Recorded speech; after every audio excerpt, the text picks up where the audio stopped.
بسم اللہ الرحمن الرحیم۔ السلام علیکم۔ ہمارے چینل کہانی ہب آفیشیل میں خوش آمدید۔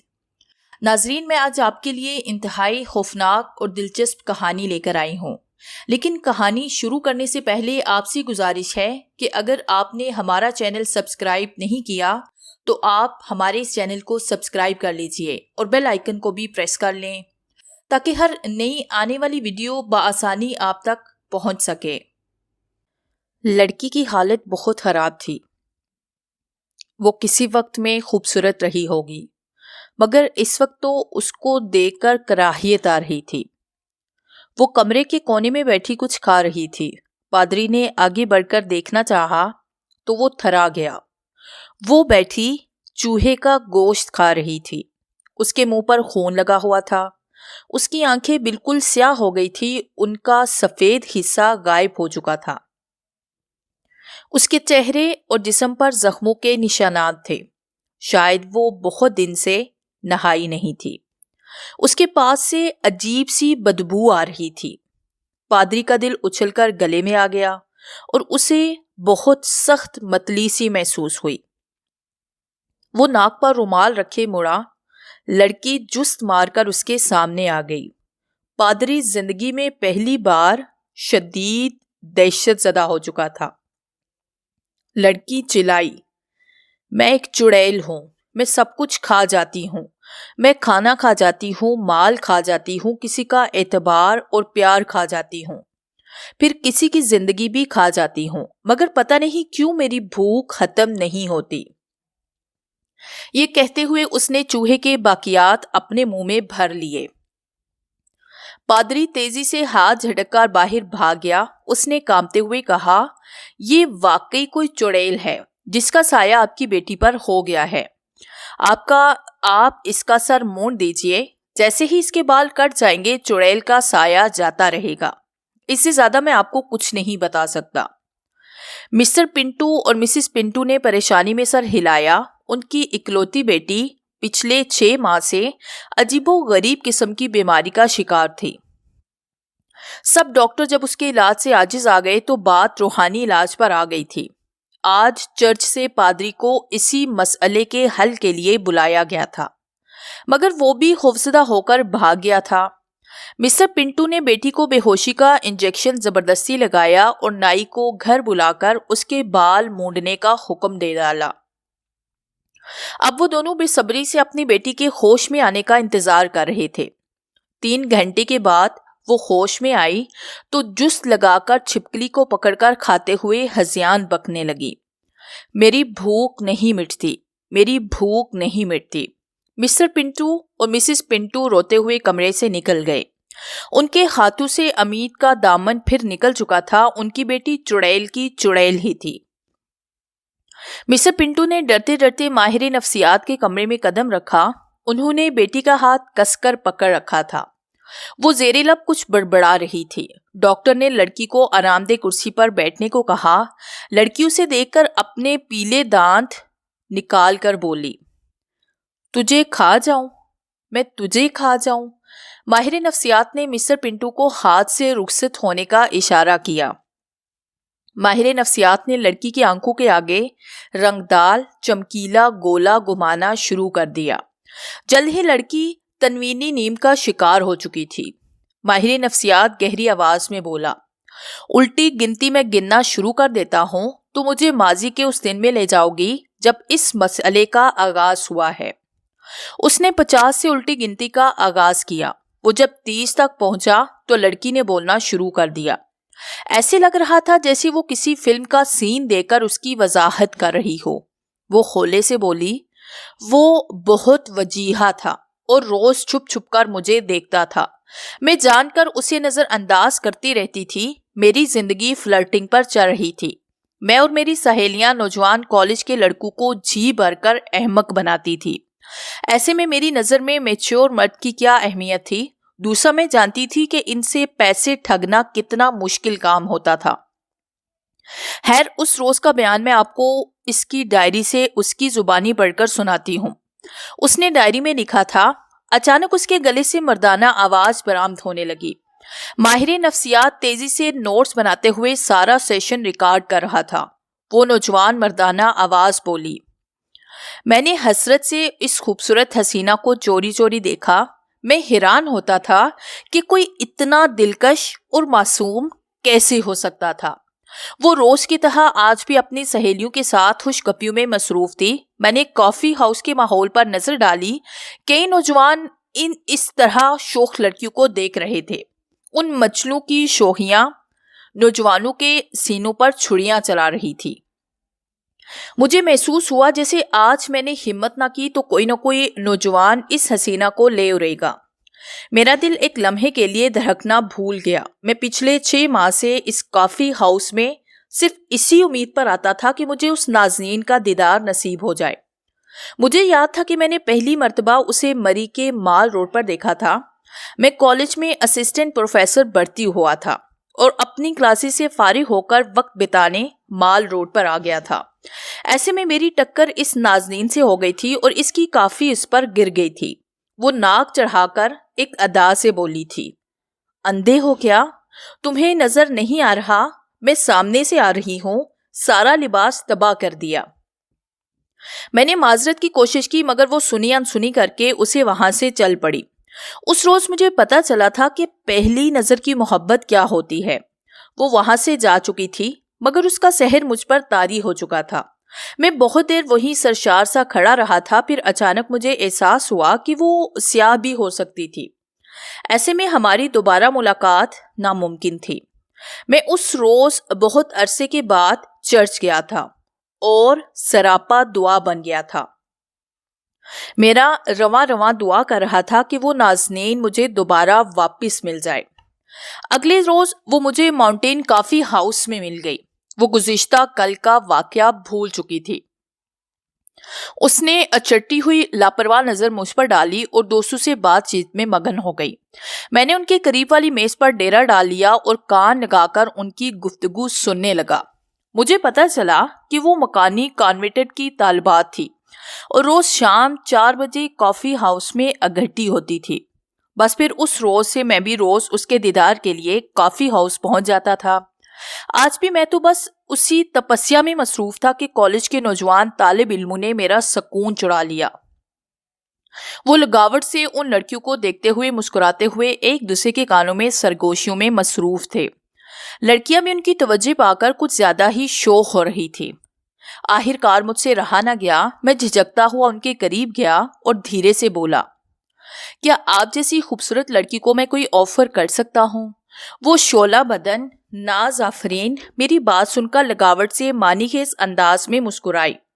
اس نے مجھے بیٹھنے کا اشارہ کیا اور اپنی سہیلیوں سے بولی، کیا خیال ہے سکھیو، آج میری سالگرہ کے خاص موقع پر مسٹر XYZ کو ہم اپنے ساتھ کافی پینے کا شرف بخشے؟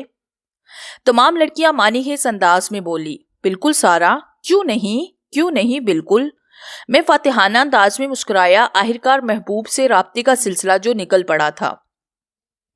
میں نے کافی ہاؤس میں بیٹھے طالب علم کو دیکھ کر سر ہلایا۔ میں نے محسوس کیا کہ وہ مجھے حسرت سے ماجبینوں کے جھرمٹ میں گھرے دیکھ رہے تھے۔ ان کے چہروں سے لگ رہا تھا جیسے وہ مجھ سے رقابت اور رشک محسوس کر رہے تھے۔ اس ماجبین نے بیرے کو بلایا اور آرڈر لکھوانا شروع کر دیا۔ اب میرے چہرے پر گھبراہٹ کے رنگ نمایاں ہونے لگے تھے۔ مہینے کا آخر تھا۔ میری جیب میں اتنے پیسے نہیں تھے کہ میں اتنے بڑے آرڈر کا بل ادا کر سکتا، مگر میں دل کڑا کر کے بیٹھا رہا۔ میں نے سوچا شاید اس کی سالگرہ ہے، اس لیے بل بھی یہ خود ہی ادا کرے گی۔ جلد ہی میز سج گئی۔ ڈونٹس، چاکلیٹ، اسٹرابریز، چیز کیک، سموسے، نوڈلز، چاٹ، چکن کارن سوپ، فرائیڈ چکن، لگتا ہے کوئی چیز مینیو کی بچی نہیں تھی۔ کئی ساری ڈشز میرے لیے نئی تھی جن کے نام سے بھی میں واقف نہیں تھا۔ میں نے اپنے ماتھے پر آئے پسینے کو صاف کیا اور ہنس ہنس کر ان سے باتیں کرنے لگا۔ سارا ایک پرکشش مسکراہٹ کے ساتھ مجھ سے باتیں کر رہی تھی، جبکہ باقی لڑکیاں مجھ سے بات چیت کی بجائے آپس میں گپ شپ میں مصروف تھی۔ پھر چیز کیک پر 18 موم بتیاں روشن کی گئی اور سارا کی 18ویں سالگرہ کا کیک مبارک سلامت کے شور میں کاٹا گیا۔ مجھے آج اپنا آپ معتبر سا لگنے لگا۔